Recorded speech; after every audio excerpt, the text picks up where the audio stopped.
Good morning, students. I am B.K. Singh from Science Faculty, SJS, Motihari. In this class, I will describe you how to write an equation of a chemical reaction and how to balance it. मतलब किसी रासायनिक अभिक्रिया का reaction का equation कैसे लिखा जाए और किस तरह से उसको बैलेंस किया जाए, इसके बारे में आज चर्चा होगी। तो यहाँ पर आप लोगों को क्लियर करने के लिए पहले मैंने 1 2 3 4 5 केमिकल रिएक्शन यहाँ पर लिखे हैं। इसी केमिकल रिएक्शन का इक्वेशन कैसे लिखा जाए और किस तरह से इसको बैलेंस किया जाए, इसके बारे में हम सीखेंगे। जैसे फर्स्ट एग्जांपल से ध्यान दिया जाए, magnesium reacts with nitrogen to form magnesium oxide.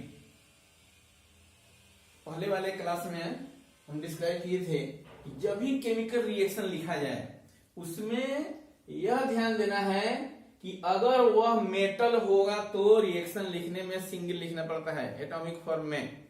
और मेटल का पहचान क्या कराए थे कि उसमें ओम होना चाहिए। अब इस रिएक्शन में देखो तो मैग्नीशियम रिएक्ट्स विथ और नाइट्रोजन, तो मैग्नीशियम ओम बोल रहा है ना, ओम, तो इसका मतलब मैग्नीशियम क्या हो गया, मेटल।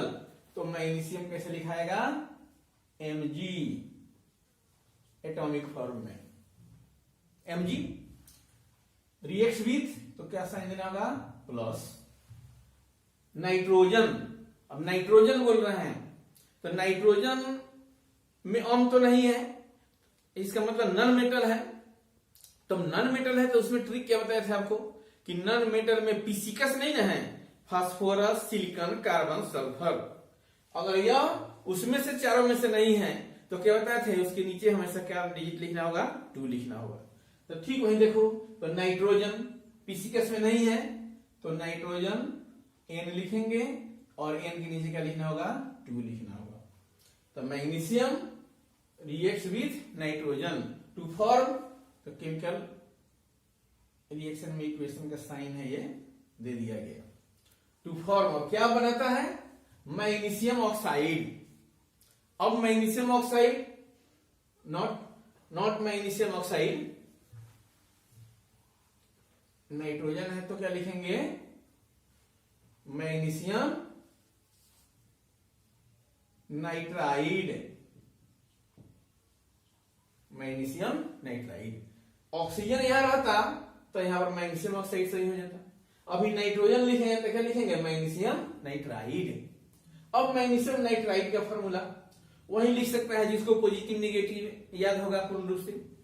अब देखो मैग्नीशियम नाइट्राइड, तो मैग्नीशियम का क्या लिखेंगे, Mg, नाइट्रोजन नाइट्राइड के लिए क्या लिखेंगे, N, और मैग्नीशियम पर कितना चार्ज बताए थे, बोलिए, +2। नाइट्राइड पर कितना बताए थे, -3। तो अब यहाँ रिएक्शन लिखने में जब फॉर्मूला लिखना था तो वहां +2 और -3 लिखते थे। क्योंकि हम रिएक्शन का इक्वेशन लिख रहे हैं तो इक्वेशन लिखते समय वहां प्लस माइनस नहीं देखा जाता है, उसको दिमाग में रखना है, अपने याद रखना है, नहीं तो रफ में कहीं करके लिख लेना है और तब तो उसको सजा कर लिखना है। खाली बताए थे वैलेंसी को इंटरचेंज करना है। तो नाइट्राइड पर कितना था, 3 माइनस में, तो यहाँ पर प्लस माइनस नहीं, खाली डिजिट लिखना है। तो 3 होता है तो यहाँ पर क्या लिखेंगे, 3। मैग्नीशियम के ऊपर कितना रहता था, 2, तो यहाँ पर क्या लिखेंगे, 2। अब मैग्नीशियम नाइट्राइड बन गया। In a chemical reaction the substance which take part in chemical reaction is known as reactant। ये reactant कहलाएंगे, reactants में magnesium nitrogen. and the substance which is formed after the reaction के बाद जो बनता है is known as product। एक से ज्यादा बनेगा तो प्रोडक्ट्स, सिंगल बनेगा तो प्रोडक्ट, दोनों हो सकता है। तो मैग्नीशियम नाइट्रोजन यहां रिएक्टेंट कहलाएगा और मैग्नीशियम नाइट्राइड क्या कहलाएगा, प्रोडक्ट कहलाएगा। अब आपके सामने जो यहां लिखा गया यह अनबैलेंस इक्वेशन लिखा गया, दोनों तरफ में इक्वेशन लिख दिया है ना, उसका फ्रेम हो गया। अब इसको बैलेंस करना है। तो बैलेंस करने के लिए कोई फॉर्मूला या ट्रिक इसमें नहीं है। इसमें यही ध्यान देना होता है कि रिएक्टेंट में और प्रोडक्ट दोनों साइड ईच एलिमेंट का जो एटम दिया हुआ है, प्रत्येक एटम दोनों साइड में इक्वल होना चाहिए। और इक्वल होने के लिए हीट एंड ट्रायल मेथड का यूज करते हैं। तो हीट एंड ट्रायल मेथड में क्या होता है, इसे यूज करना है कि कौन सा डिजिट लिखा जाए। इसके डिजिट जो भी लिखना है, अलग से डिजिट कभी भी उसके राइट साइड में, देखो राइट साइड में नीचे यहां पर यहां पर यहां पर अब कुछ नहीं लिख सकते हैं। जो भी लिखना होता है लेफ्ट साइड में, यहां पर यहां पर यहां पर लिख सकते हैं। इसे बीच में नहीं घुसाना है, यहां पर यहां लिखिएगा, सबके लिए काम करेगा। तो ऐसा डिजिट एक लिखते हैं 1 2 3 4 6, किसके लिए जो सुटेबल हो, ऐसा डिजिट का सिलेक्शन करते हैं जिसके चलते दोनों तरफ नंबर ऑफ एटम इक्वल हो जाए।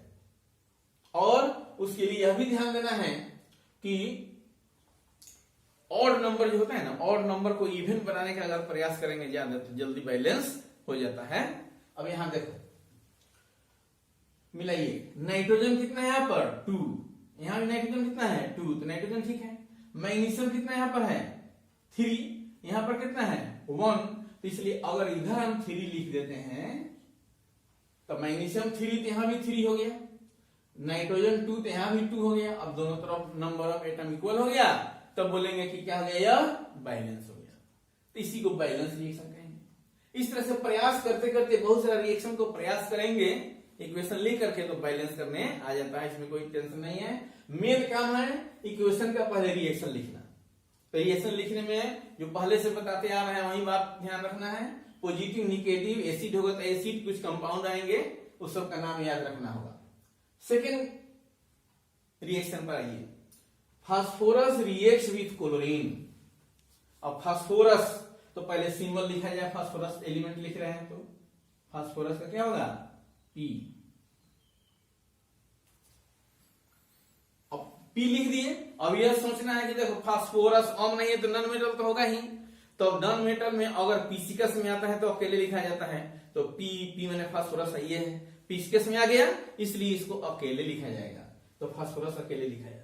फास्फोरस रिएक्ट्स विथ क्लोरीन, देखो क्लोरीन का Cl लिख दिए। क्लोरीन इसमें ही अम्ल नहीं है तो नॉन मेटल है, लेकिन यह पिसिकस में नहीं है इसलिए इसके नीचे क्या लिखना होगा 2 लिखना होगा। जो पिसिकस फास्फोरस सिलिकॉन कार्बन सल्फर नहीं हो उसके नीचे क्या लिखना होगा 2 लिखना होगा। Chlorine to form phosphorus pentachloride, penta माने 5, तो फास्फोरस पेंटाक्लोराइड PCl5 यही कंपाउंड है। यह सब जो है ना पॉजिटिव नेगेटिव से ये कंट्रोल नहीं होता है। इस तरह के 40-50 कंपाउंड आपको बाद में हम लिखवा देंगे कि इतना कंपाउंड कुछ याद रखिएगा जिसके चलते यह कंट्रोल हो जाता है। पॉजिटिव नेगेटिव वाला तो जितना रहेगा उतना कंट्रोल हो जाएगा। यहाँ पर देखो ये कोवैलेंट कंपाउंड है, इसमें आयनिक कंपाउंड है। तो फास्फोरस पेंटा, पेंटा माने 5 होता है, 100 फास्फोरस 500 क्लोरीन, फास्फोरस पेंटाक्लोराइड का फॉर्मेशन हो गया। अब बैलेंस करना है तो फास्फोरस 1 तो यहाँ फास्फोरस 1 सही है, क्लोरीन यहाँ 2, यहाँ क्लोरीन कितना है 5। तो बताया थे जिधर ऑड नंबर हो उसको पहले इवन करने का प्रयास करो। तो क्लोरीन कितना इधर 5 है, तो कौन से डिजिट से, कौन से कम डिजिट से मल्टीप्लाई करो कि इवन बन जाए। तो 5 में कितना से मल्टीप्लाई करेंगे 2 से, तो अगर यहाँ 2 डाल देते हो तो अब क्लोरीन कितना हो जाएगा 5 में 2 से मल्टीप्लाई करना पड़ता है। 5 में 2 से मल्टीप्लाई करो तो 10 होगा।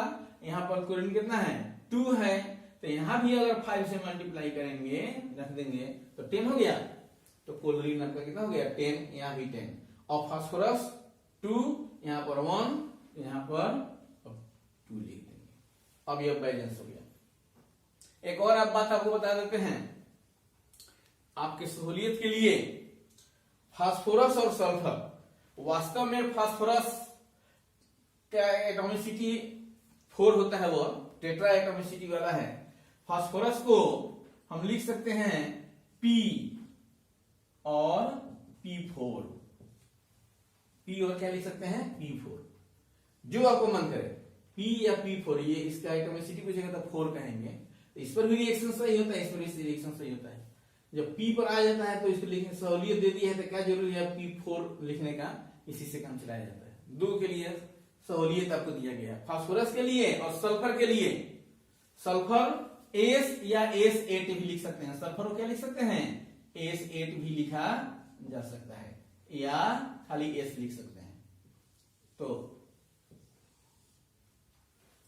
जो सहूलियत वही काम करेंगे, वही काम करना है। तो इसलिए हम प्लेन ट्रिक बता दिए कि फास्फोरस को P अकेले और सल्फर को भी अकेले, कार्बन को भी अकेले, सिलिकॉन को अकेले।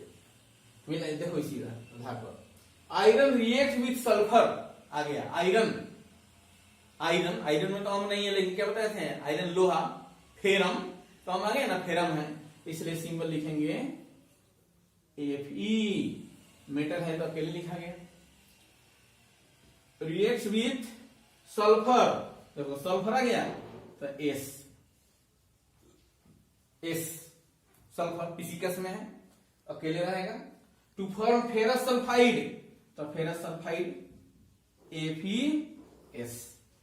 फेरस सल्फाइड, देखो दो सल्फाइड बोले थे फेरस का, फेरस फेरिक, अस बोलेंगे तो वैलेंसी 2 और इक बोलेंगे तो वैलेंसी 3।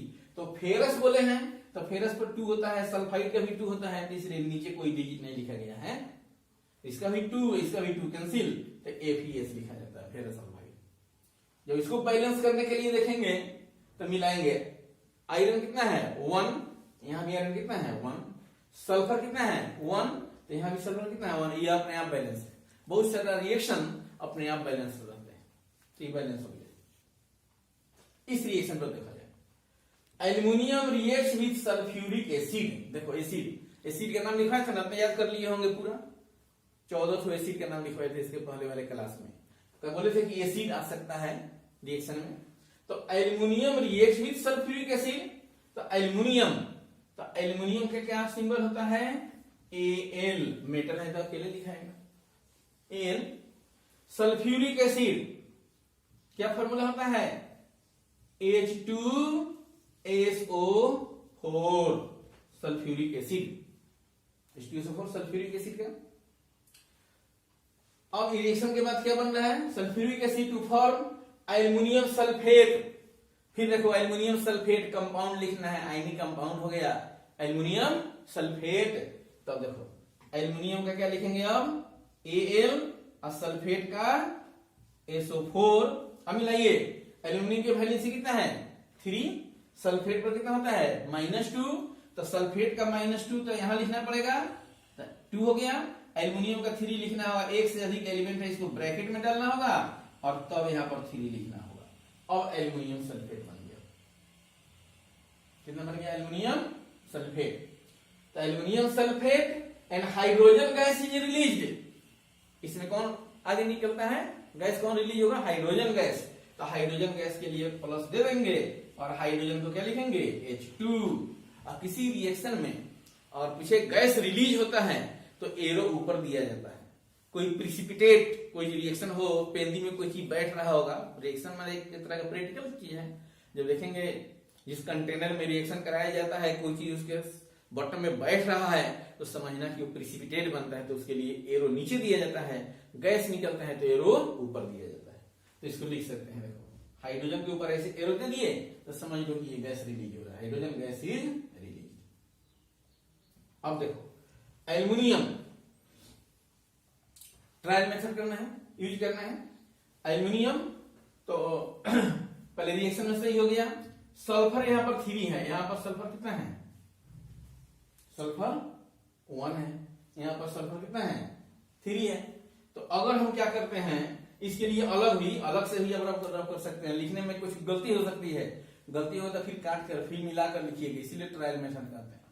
देखो अगर मान लीजिए हम सल्फर को मिलाना चाहते हैं, देखिए तो सल्फर कितना है मेरे पास 3 है, यहाँ सल्फर 1 है, तो अगर 3 लिखना है, अगर यहाँ पर हम 3 लिख देते हैं तो 3 लिखने का मतलब सब उससे इफेक्टेड हुआ। तो अगर एल्युमिनियम हम सल्फर 3 लिख दिए तो सल्फर तो 3 हो गया, और ऑक्सीजन देखो ऑक्सीजन 4 लिखे है ना, तो 4 में और 3 में मल्टीप्लाई करेंगे तो 12 हो गया। तो यहाँ भी देखो तो 4 O के नीचे 4 है, 3 से मल्टीप्लाई हो गया तो कितना हो गया 12 हो गया। एल्युमिनियम कितना है 2, एल्युमिनियम इधर कितना है 1, तो इसके बगल में क्या लिखना होगा 2, तो एल्युमिनियम बराबर हो गया। अब हाइड्रोजन कितना हो गया 6, 3 में 2 से मल्टीप्लाई करना है तो कितना हो जाएगा 6, इधर कितना है 2, तो अगर यहाँ पर 3 लिख देते हैं तो कितना हो जाएगा 6। इस तरह किए तो दोनों तरफ नंबर ऑफ एटम सबका बराबर होगा कि नहीं होगा।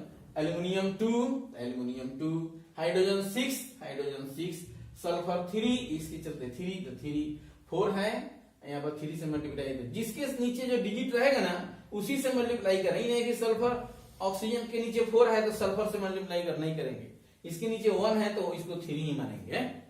तो इस तरह से बन गया हाइड्रोजन।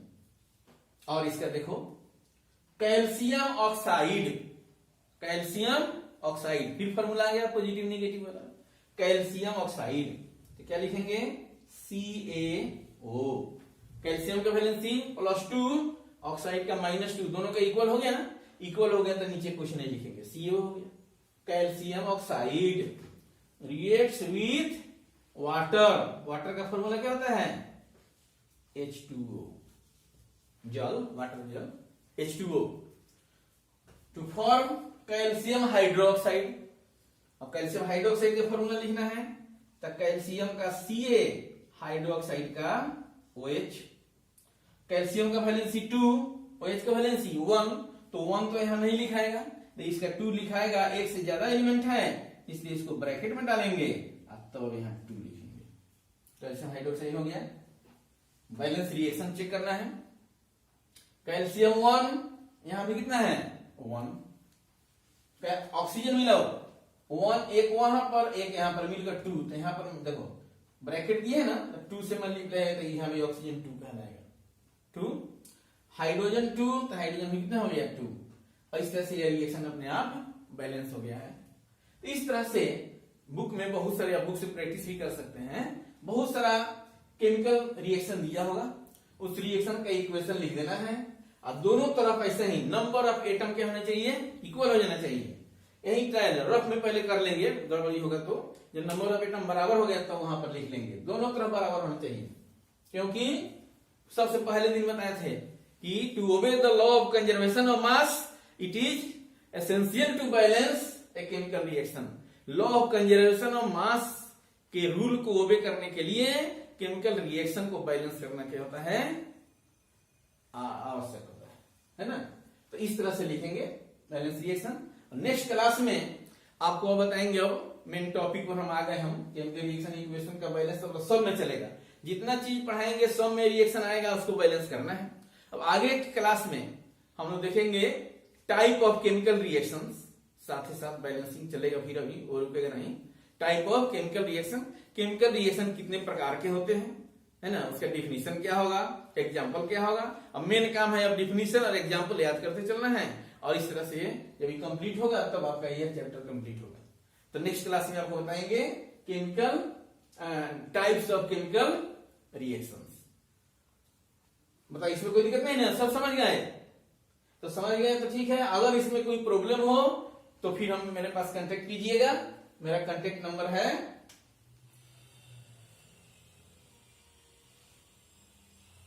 मेरा कांटेक्ट देखिए 9931978803। Thank you.